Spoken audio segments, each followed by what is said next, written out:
The throne room was silent, but it was not a peaceful silence. It was the kind that presses against the chest and makes breathing feel heavy.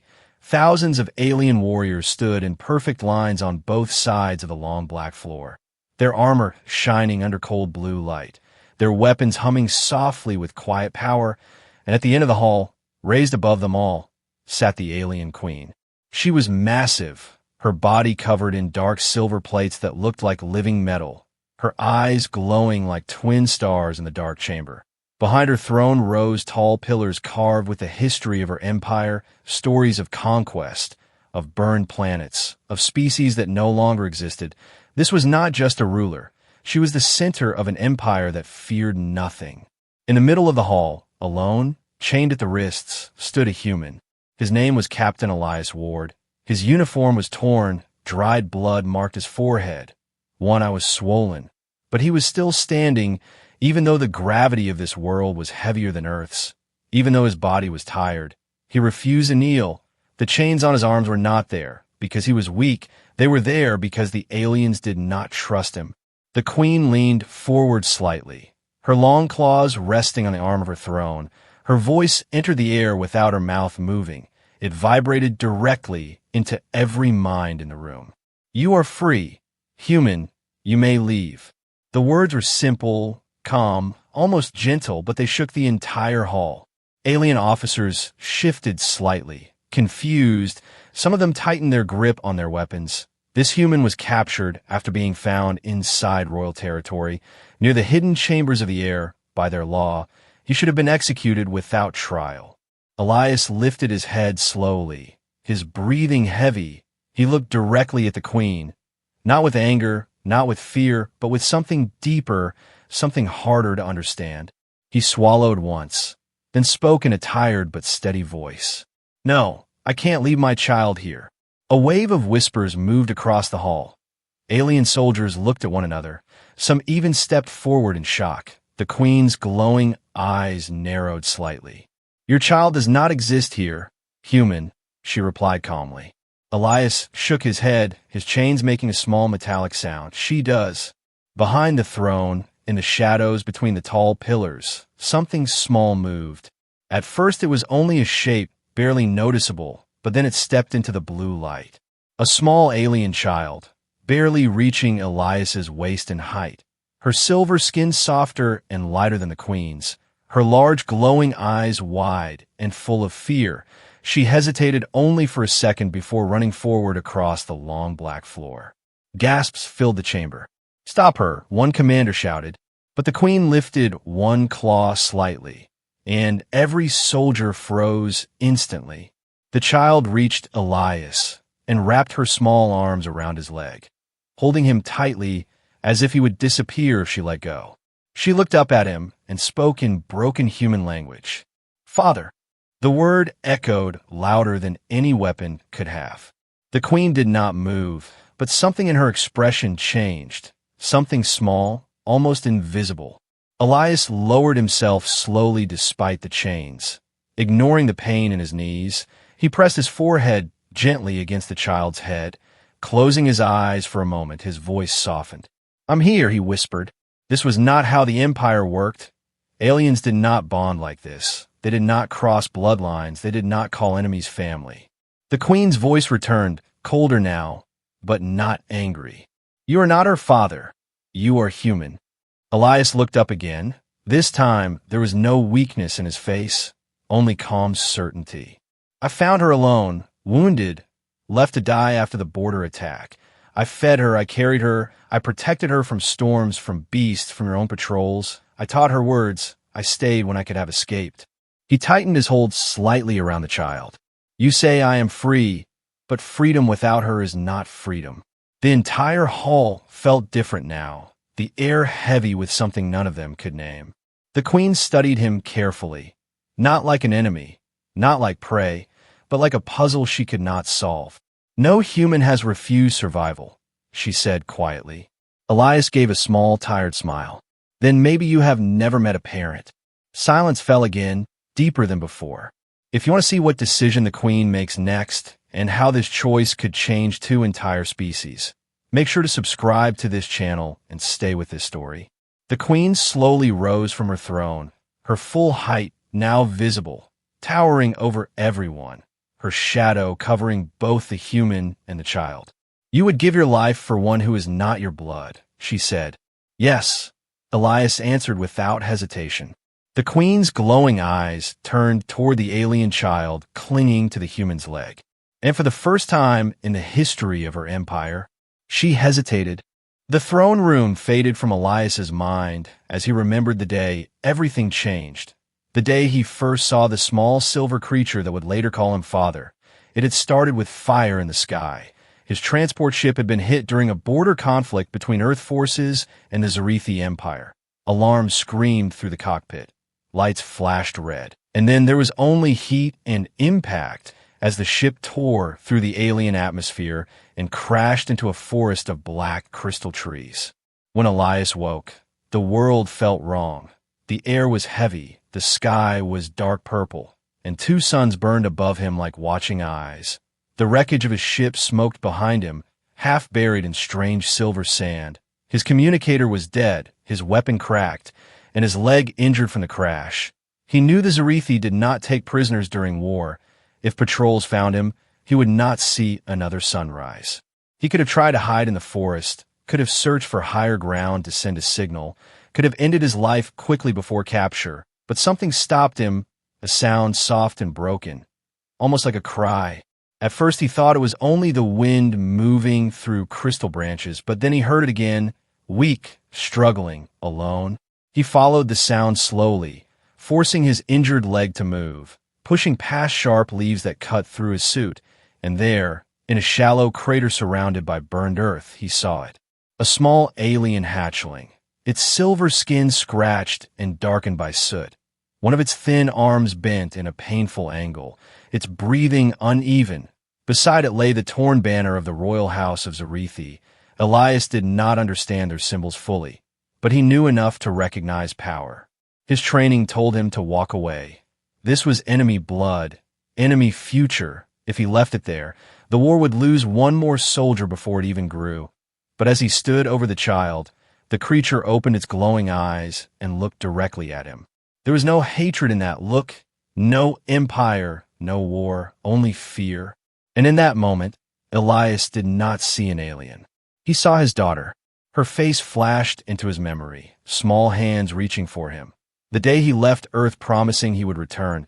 The message he received months later, telling him her colony transport had been lost in deep space. No survivors found. He had buried that pain deep inside, telling himself soldiers do not break. Soldiers move forward. But standing there, under two foreign suns, he realized he had never truly moved on. The hatchling tried to crawl away from him, but collapsed. A weak sound escaping its throat, Elias cursed softly under his breath, then removed the emergency medical kit from his belt. "This is insane," he whispered to himself, yet his hands were already working. He set the broken arm carefully, wrapped it with stabilizing foam, cleaned the wounds with limited water from his canteen. The creature flinched, but did not strike him, did not scream. Instead, it watched him closely, as if trying to understand why this large, strange being was not killing it. Night fell quickly on that planet. Temperature dropped sharply. Elias knew the hatchling would not survive the cold. So he carried it back to the wreckage of his ship, ignoring the pain shooting through his injured leg. Every step was heavy, every breath sharp, but he did not stop. Inside the broken hull, he created a small shelter using torn panels and heat wires. He placed the child near the only working warmth source. And for the first time in years, he stayed awake, not because of war, but because he was protecting something small and fragile. Days passed. He hunted strange creatures in the forest for food, carefully testing what was safe for the hatchling. He shared his limited supplies, even when hunger twisted his own stomach. He spoke to it often, even though it did not understand. "My name is Elias," he told it once, pointing to himself, Elias. The hatchling tilted its head, studying him, then tapped its own chest and made a soft clicking sound he could not copy. He laughed for the first time since the crash, a small, tired laugh. Slowly, the child began to follow him, its injured arm healing, its movements becoming stronger. It learned his tone before his words. It learned that when he lifted a hand, it meant stop. When he crouched low, it meant hide. When he smiled, it meant safe. One night, as distant explosions echoed across the horizon from a battle far away, the hatchling crawled into his lap and rested its head against his chest, listening to his heartbeat. He froze at first. Aliens did not show trust like this. But then he gently placed his hand on its back, feeling its slow breathing. "You're not alone," he whispered into the dark. Weeks turned into months. He taught it simple human words: sky, water, danger, safe, and one day, while he was repairing a broken signal beacon, the child tugged on his sleeve and spoke slowly, "Father." The word was broken, imperfect, but it hit him harder than any weapon ever had. He turned toward it slowly, his eyes wet though he did not fully understand why. "No," he said softly at first, almost afraid of the feeling rising inside him. But the child repeated it, stronger this time. "Father." And Elias did not correct it again. What he could not know, was that far above the forest, hidden satellites of the Zarithi Empire had finally locked onto a strange signal coming from forbidden territory, and royal guards were already on their way. The sky changed before Elias even heard the ships. The purple clouds above the crystal forest began to vibrate, as if the air itself was afraid. Birds with glass-like wings exploded from the trees and vanished into the distance. The small alien child stopped playing near the wreckage and looked upward, her glowing eyes narrowing in a way Elias had never seen before. She felt it too. Something powerful was coming. Then the sound arrived. Low, deep, mechanical, like mountains grinding against each other. Elias grabbed his damaged rifle out of instinct, even though he knew it would not matter. 3 black warships pierced through the clouds and hovered above the forest, their undersides glowing with blue energy. Symbols of the Zarithi royal fleet burned across their hulls. This was not a patrol. This was something far more serious. "They found us," he whispered. The child moved closer to him, gripping his leg tightly, her small fingers pressing into his suit. He could feel her fear, and that made his own stronger. A beam of light struck the ground in front of them. Crystal trees shattered instantly, turning into dust, and from that beam stepped armored figures nearly twice Elias's size. Their armor curved and sharp, their helmets shaped like the heads of predators, each one carrying a weapon that hummed with controlled plasma. Royal Guards, the highest military force of the Empire. Elias slowly lowered his rifle. He knew firing would only get the child killed, and right now nothing mattered more than her survival. The guards spread out in a perfect circle around them, weapons aimed but not fired. Their movements were too precise, too controlled. This was not chaos. This was an operation. One of them stepped forward, taller than the rest, markings of command glowing red across his chest plate. His voice echoed through a translator device mounted near his throat. "Human male, step away from the royal heir." The words hit Elias like a physical force. Royal heir. He looked down at the small alien girl clinging to him. Pieces of memory started connecting in his mind. The banner he found near her, the quality of her skin pattern, the distant explosions he had heard weeks ago that night. This was not a random hatchling abandoned by accident. She was important, very important. "I didn't know," Elias said quietly, not to the guards but to himself. The commander raised his weapon slightly. "Release her immediately." The child tightened her grip, pressing her face against Elias's side. She did not move toward her own species. She hid from them. Elias slowly knelt down to her level, ignoring the weapons pointed at his head. He placed both hands gently on her shoulders. "It's okay," he said softly. "You're safe." But he was not sure if that was true anymore. The guards stepped closer, their boots crushing the crystal ground beneath them. Energy flickered along their weapons. One wrong move, and it would all end. The commander extended a clawed hand toward the child.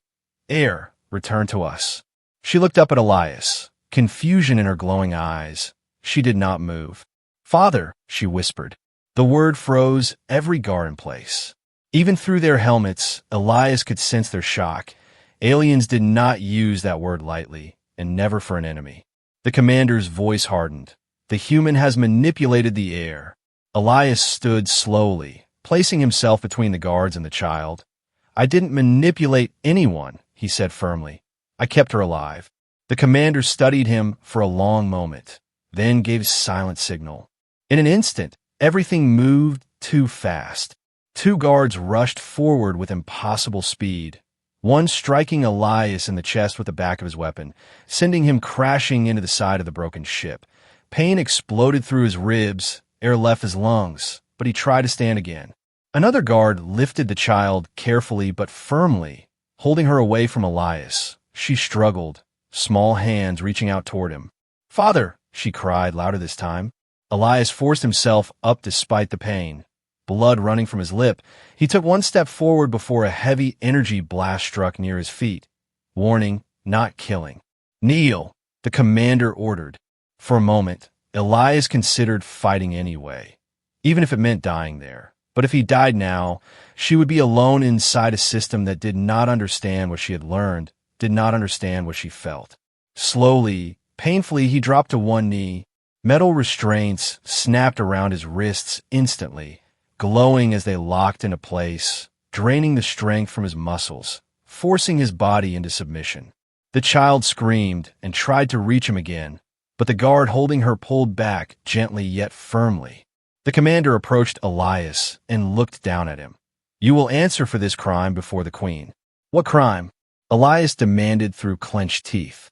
"Corrupting the air." Elias let out a weak laugh despite the situation. "If protecting her is corruption, then yes, I did that." Without another word, a beam of light surrounded him, lifting him off the ground, the forest shrinking beneath his feet as he was pulled into the belly of the warship. The last thing he saw before the hatch closed was the child reaching toward him, her small silver hands stretched out as if trying to hold on to something invisible between them. Inside the ship, the air was colder, metallic. The guards forced him down a narrow corridor lined with glowing symbols. Every step echoed. Every breath felt heavier. He did not know what awaited him in the capital, but he knew one thing clearly. He would not beg for his life, because this was no longer about survival. It was about her, and far above the planet, as the warship entered hyperspace toward the heart of the Zarithi Empire. The alien queen was already waiting. The capital of the Zarithi Empire did not look like a city built by living beings. It looked carved from the bones of fallen stars. Towers of black metal stretched into a dark sky filled with moving lights. Massive ships floated between structures like silent predators, and at the very center rose the Imperial Court, a structure so large it seemed to bend the air around it. Elias was dragged through wide silver gates and into a chamber shaped like a circle. But it was not a perfect circle. It was layered, rising higher and higher in steps filled with alien officials, commanders, scientists, and nobles, all watching him from above as if he were already something smaller than dust. At the highest point, sitting on a throne of curved crystal and living metal, was the alien queen. The same cold presence, the same glowing eyes, but here, surrounded by her entire empire, she felt even larger, even more untouchable. The small alien child stood near her throne, guarded but unharmed, her eyes searching the chamber until they found him. When she saw Elias, she tried to step forward, but two royal guards gently blocked her path. Elias felt something tighten in his chest, but he kept his face calm. He would not show weakness in front of thousands who already believed him inferior. The chains around his wrists glowed as he was forced to stand in the center of the chamber. Alone, no weapon, no shield, only himself. A deep voice echoed across the court, coming from one of the high council members whose armor shimmered with gold markings. "Human Elias Ward, you stand accused of trespassing into restricted territory, interfering with royal lineage, and influencing the mind of the imperial heir." Murmurs filled the chamber like distant thunder. Another council member leaned forward, eyes sharp and narrow. "By our law, this crime demands immediate execution." A wave of agreement moved through the upper levels, claws tapping against metal, armor shifting, the air growing heavier. But then another voice spoke, calmer, older, he preserved the heir's life when our own forces failed to locate her. The chamber quieted slightly. He provided protection during her most vulnerable state, the elder continued. That fact cannot be ignored. All eyes slowly turned toward the queen, but she did not speak yet. She simply watched Elias, studying him the way a scientist studies an unknown element. Finally, she spoke, her voice flowing into every mind at once. Human, why did you not eliminate the heir when you discovered her identity? Elias lifted his head, despite the weight of the chains and the pressure of thousands of hostile eyes. I didn't know who she was, he answered honestly. And even if I had known, it wouldn't have changed anything. A sharp reaction passed through the court. You expect us to believe that? One commander snapped. Your species has waged war against us for decades. Elias did not raise his voice. He did not try to argue like a politician. He simply spoke as a father. She was injured, he said quietly. She was alone, and she was afraid. That's all I saw. The queen's glowing eyes narrowed slightly. You saw no enemy, she asked. I saw a child, Elias replied.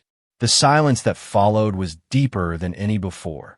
Even the soldiers shifted uncomfortably, as if something unfamiliar had entered the room.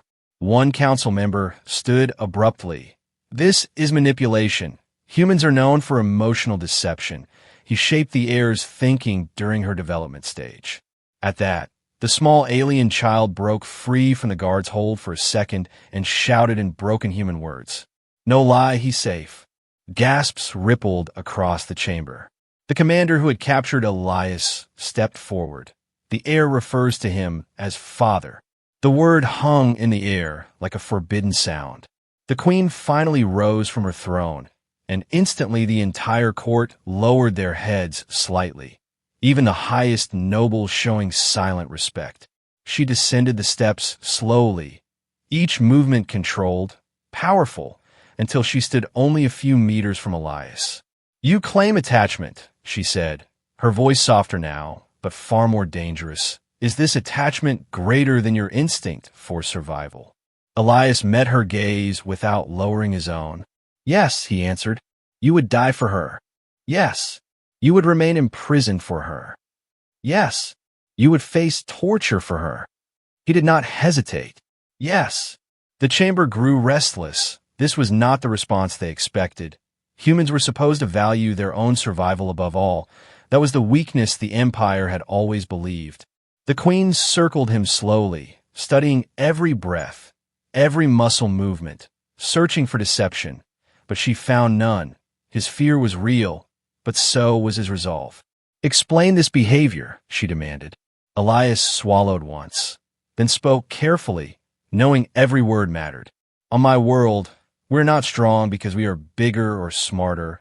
We are strong because we protect what is small. We survive because we care about someone more than ourselves. A low murmur passed again through the court. Confusion, doubt, perhaps even curiosity. The queen stopped directly in front of him. You challenge the structure of our empire, she said quietly. I'm not challenging anything, Elias replied. I'm just refusing to leave her. For a long moment, neither moved. Then the queen turned back toward her throne and spoke to the entire court. This trial is not concluded. Shock spread instantly. The human will remain alive, she continued, until I determine whether this attachment is weakness or power. The council erupted into arguments, some furious, some uncertain, but the queen silenced them with a single raised claw. Elias was pulled back by guards, chains still tight around his wrists, but as he was led away, the small alien child managed to step forward again and meet his eyes. And in that silent exchange, both of them understood. The real judgment had only just begun. Elias was not taken to a normal prison cell. He was placed inside a transparent containment chamber high above the capital city, suspended between two massive towers of black metal.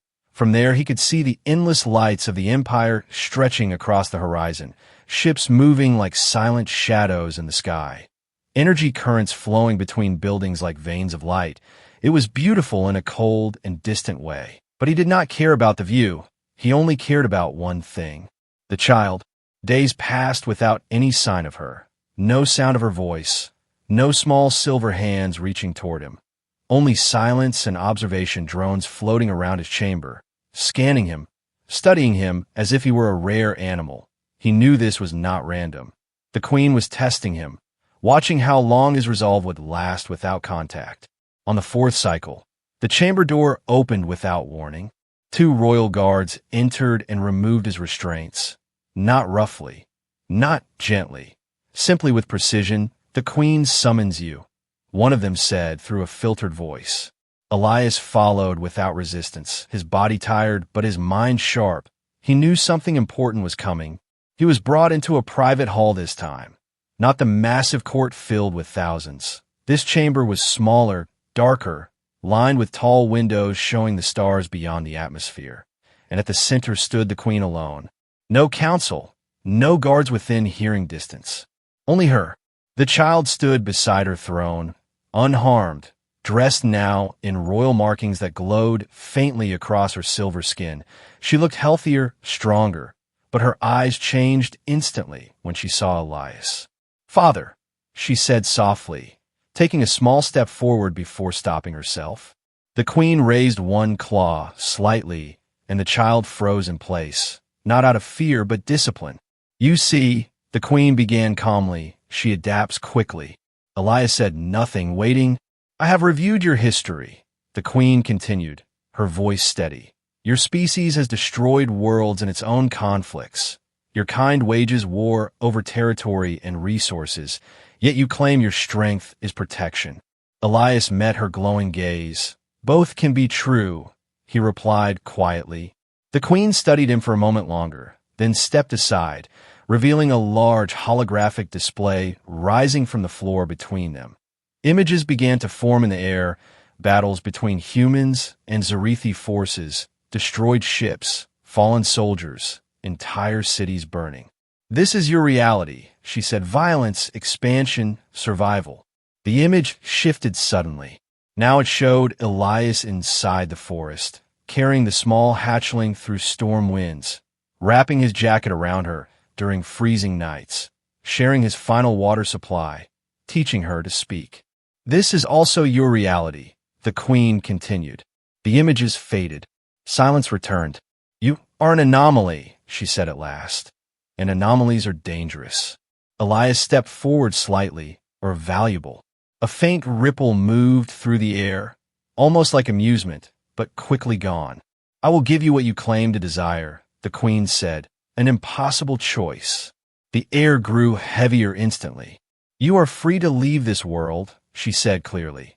"A transport ship will return you to human territory. You will live. Your people will consider you a survivor." Elias's heart tightened, but he did not speak yet. "The heir," the Queen continued, "will remain here. She will forget the influence of your species. She will grow as ruler of this empire." The child looked between them, confusion forming in her glowing eyes. Elias's jaw tightened. "And if I refuse?" he asked quietly. The Queen's expression did not change. "Then you will remain here," she said, "not as a guest, not as a hero, but as a prisoner confined within our world, never to see your own species again." The child took another small step toward him. "Father, come," she whispered, clearly thinking he should choose freedom. Elias looked at her, really looked at her. She was not fully human, not fully alien in her understanding anymore. She was something new, something formed between two worlds. The Queen watched his face carefully, searching for fear, doubt, calculation. "You are human," she reminded him. "Your species values survival above all." Elias slowly turned his gaze back to her. "Survival alone is not living," he said. The Queen's eyes narrowed slightly. "If you leave," she added, her voice now sharper, "you may return to your people and warn them of our strength. You may protect your species from future destruction." It was a smart move, appealing not only to his personal life, but to his duty as a soldier. For a moment, Elias felt the weight of it. Earth, humanity, the war, all resting on his decision. But then the child reached out and gently grabbed his hand. The simple contact broke through every calculation in his mind. I cannot leave her, he said clearly. The queen stepped closer, towering above him. You would abandon your species for one child, she asked. No, Elias replied calmly. I would show my species who we are by staying. Silence filled the chamber again, but this silence was different, heavier, more uncertain. The queen studied him longer than before, her glowing eyes flickering slightly as if processing new data. You choose imprisonment, she said slowly. I choose her, Elias answered. The child squeezed his hand tighter. For the first time since the war began between their species, a human had been offered freedom by the highest power of the empire, and he had refused. The queen turned away from them and looked out at the stars beyond the window. You do not understand what you are risking, she said quietly. Elias did not hesitate. I understand exactly, he replied. And in that moment, the balance between two civilizations shifted, even if neither side fully realized it yet. The queen did not answer him immediately. She stood in silence, facing the endless stars beyond the glass wall, her empire glowing beneath her like a living machine. But inside her mind something was shifting, something unfamiliar and difficult to measure. She had ruled through strength, strategy, and fear. She understood power in numbers, fleets, and obedience. But this human was presenting a different kind of power, one that did not fit inside her empire's logic. Elias remained where he stood, the child still holding his hand. He knew the decision had not ended the trial. It had only moved it to a deeper level. The queen was not done with him. Very well, she said at last, turning back toward them. If you choose to remain, then you'll be tested, not by words, but by truth. The lights in the chamber dimmed, and the floor beneath Elias began to glow with moving symbols. A circular field of energy rose around him and the child, separating them from the queen. The air grew heavy again, not physically, but mentally, as if something invisible was pressing against his thoughts. This is a neural field, the queen explained calmly. It will project your memories in a visible form. If your attachment is deception, it will break. Elias felt a sharp pulse inside his head, and suddenly the chamber around him disappeared. He was back on Earth. He stood in a small kitchen filled with warm sunlight. A little girl laughing as she ran across the floor, her hair messy, her smile bright. "Catch me, Dad," she shouted, and he chased her, pretending to move slowly so she could win. The memory felt so real that his chest hurt. Then the scene changed violently. Darkness, alarms, a military transmission informing him that the civilian transport carrying his daughter had vanished during a solar storm. No signal, no survivors confirmed, only silence. The pain of that moment returned as sharp as the first time. In the real chamber, the child tightened her grip on his hand as if she could feel his emotions through the neural field. The queen watched everything carefully, her eyes glowing brighter as the images played out in the air around them, visible now to her and the observing scientists behind hidden walls. The memory shifted again, back to the alien forest, the night storm tearing through crystal trees, Elias shielding the small hatchling with his own body as debris fell around them, refusing to run even when escape was possible. "You could have left her many times," the queen said, her voice echoing through the neural projection. "Why did you not?" Inside the memory, Elias spoke to the younger version of himself, as if answering across time. "Because she needed me." The field pulsed stronger. "Need is temporary," the queen countered. "Survival is permanent." But the projection changed again. It showed something the queen had not expected. A battlefield from Earth's past, human soldiers dragging injured comrades through fire, parents covering children during bombings, rescue workers entering collapsing buildings to save strangers, humans sacrificing themselves not for victory, not for reward, but simply because someone else needed them. The queen's expression shifted slightly. "This behavior repeats," one of her hidden advisors whispered from behind observation glass. "Yes," the queen replied quietly. "It is not anomaly, it is pattern." The neural field intensified one final time. Now it projected a possible future. The child grown older, sitting on the imperial throne, fleets assembled around her, the empire stronger than ever, but her eyes distant, colder, without the influence of compassion she had learned in the forest. Then another version appeared, the same child grown, but standing between alien generals and human ambassadors, her voice calm, choosing negotiation over annihilation, because somewhere deep inside her memory remained a human heartbeat she once rested against. The queen's claws tightened slightly at the sight. "You see what you are doing," she said to Elias. "You are changing her." "Yes," Elias answered through the field, his voice steady despite the pressure inside his mind. "I am." "You are weakening her." "No," he said calmly. "I'm giving her another way to be strong." The neural field suddenly stopped, the projections vanished, and the chamber returned to normal. Elias staggered slightly, but did not fall. The child immediately steadied him, small hands gripping his arm, concern clear in her glowing eyes. The queen approached them slowly, closer than ever before, her presence overwhelming, powerful, ancient. "Your species should have destroyed itself long ago," she said quietly, almost to herself. "You fight constantly, you divide, you consume resources without balance." Elias managed a tired but honest reply. "We do many things wrong," he admitted, "but when it matters most, we protect each other." The queen looked down at the child, then back at him. "Your power is not in your weapons," she said slowly. "It is in your bonds." Elias did not respond. He did not need to. The queen turned away again, but this time not toward the stars. She looked down at her own hands, at the claws that had commanded fleets, conquered systems, ended civilizations. For the first time in centuries, she questioned whether fear was truly the strongest foundation for an empire. Behind the walls, her advisors waited for an order, execution or release, conquest or isolation.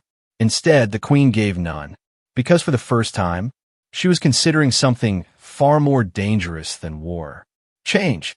The chamber remained silent long after the neural field faded. The advisors behind the hidden walls waited for a command. The guards outside stood frozen in perfect discipline, and Elias felt the weight of an empire resting on the next words of a single ruler.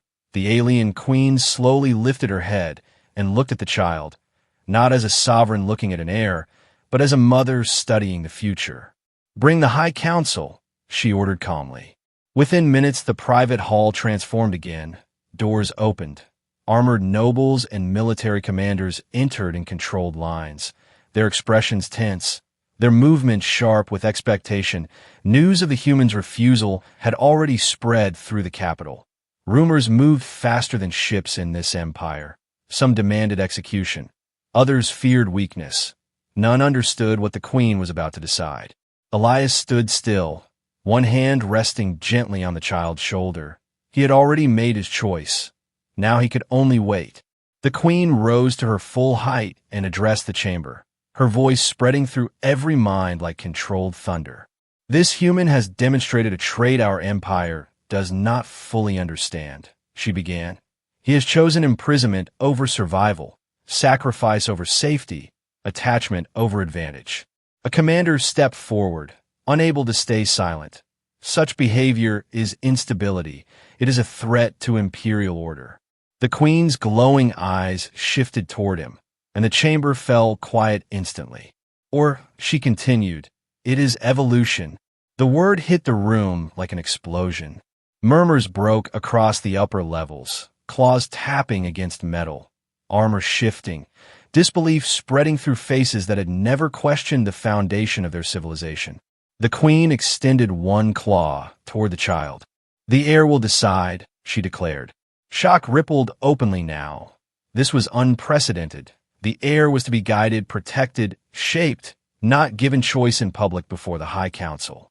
"The Empire does not bend to emotion," another council member protested. "The Empire bends to survival," the queen corrected sharply, "and survival demands adaptation." She stepped aside, clearing the space between the throne and Elias. The child stood frozen for a moment, small compared to the towering figures around her, but the chamber felt focused entirely on her glowing eyes. She looked toward the throne, toward the power she was born into. Then she turned slowly toward Elias. He did not kneel. He did not speak. He simply waited, his expression calm but full of silent hope. The distance between them felt longer than the entire war between their species. The child took one step forward, then another, each movement echoing softly across the black floor. The council watched with rigid faces, some already preparing for disappointment, others calculating consequences. Halfway between the throne and Elias, the child paused, her eyes closing briefly as if remembering something distant, something warm, nights under broken ship metal, stories spoken in soft human voice, a heartbeat beneath her ear during alien storms. Then she opened her eyes and finished the distance. Her small hand reached upward and wrapped around Elias's fingers. The chamber seemed to stop breathing. Elias closed his hand gently around hers, not tight, not possessive, just protective. The queen studied them both, her face unreadable, the silence stretching to its breaking point. Finally she spoke. "The heir has chosen attachment," she said slowly. "Therefore the Empire will not erase it." Gasps and anger erupted across the High Council, but the queen raised her claw and the noise vanished instantly. "The human will remain," she continued, "not as prisoner, not as subject, but as protector of the heir." The words fell into the chamber like falling stars. A commander stepped forward in disbelief. "You would elevate an enemy species within our royal structure." The queen's voice sharpened like metal. "I would strengthen my empire with a trait we lack," she answered. "Compassion does not weaken power, it refines it."